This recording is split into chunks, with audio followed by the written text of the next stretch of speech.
Rebonjour à tous et à toutes, bienvenue dans le Grenade Time, deuxième match de la journée, Slovénie-Danemark, pas de vainqueur à Stuttgart, les deux équipes se quittent sur un 1-1, pas ennuyeux, qui a eu des temps faibles, mais pas ennuyeux, avec plein d'enseignements. Et est-ce que la Slovénie serait pas ce petit poussé qui va bousculer les gros de son groupe? En tout cas, le Danemark a été bousculé par la Slovénie. Pendant longtemps, ils ont dominé, mais franchement, ça s'est bien rééquilibré, surtout après leur but à la 77e. On en parle avec les compositions, les statistiques après le générique.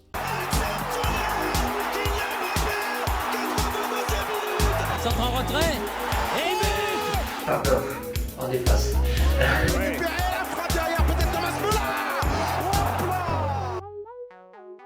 Même si la statistique du jeu, la possession est à la faveur du Danemark avec ses 63% de possession, la Slovénie en a quand même 40, parce que normalement c'est censé être le plus petit poussé, c'est censé être la plus petite équipe qui est entrée en lice aujourd'hui.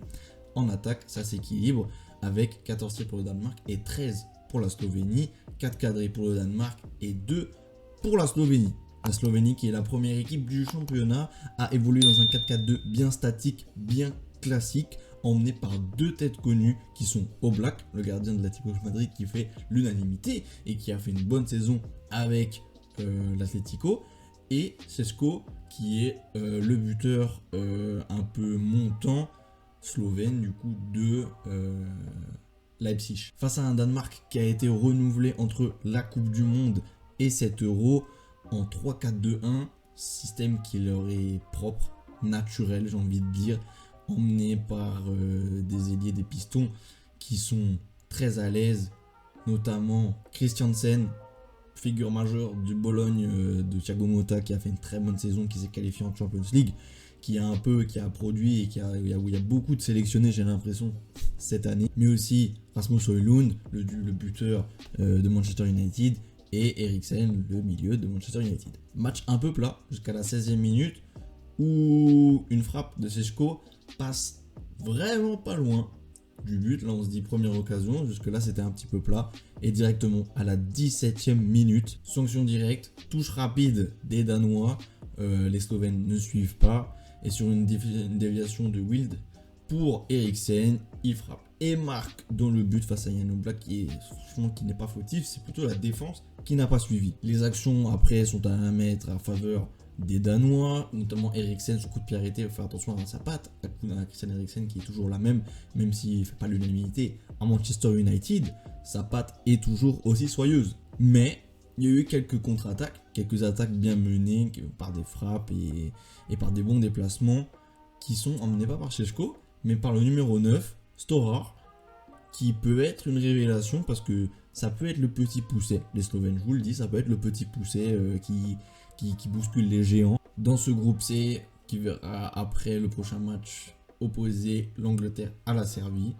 Pourquoi pas pousser la Serbie et pourquoi pas aussi pousser l'Angleterre, puisqu'à partir de la 77e minute, ils ont commencé à pousser les Danois qui se sont endormis pendant le match. À partir de la 50e minute, il y a eu deux touches longues, ils sont aussi bons dans les touches longues, et donc surtout dans la combativité. Šeško et Storar, ils sont bons là-dedans, ils ont bien suivi et c'est passé très très proche. Rien eu grand chose jusqu'à la 65e, Rasmus Højlund qui est à ça de mettre le 2-0, mais il bute sur Jan Oblak qui se blesse un peu, mais toujours là Jan Oblak.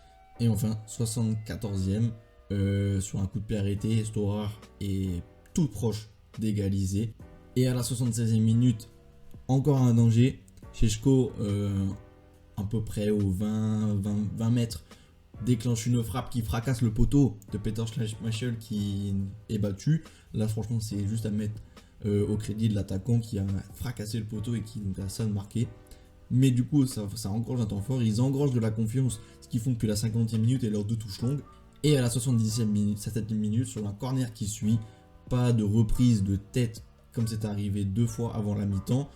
Et c'est au joueur, la deuxième lame qui est en dehors de la boîte, de la surface de réparation, qui enchaîne et qui cadre à chaque fois. Ce numéro 13, le défenseur gauche, Janza qui voit sa frappe cadrée, mais donc déviée, et Schmeichel est trompé.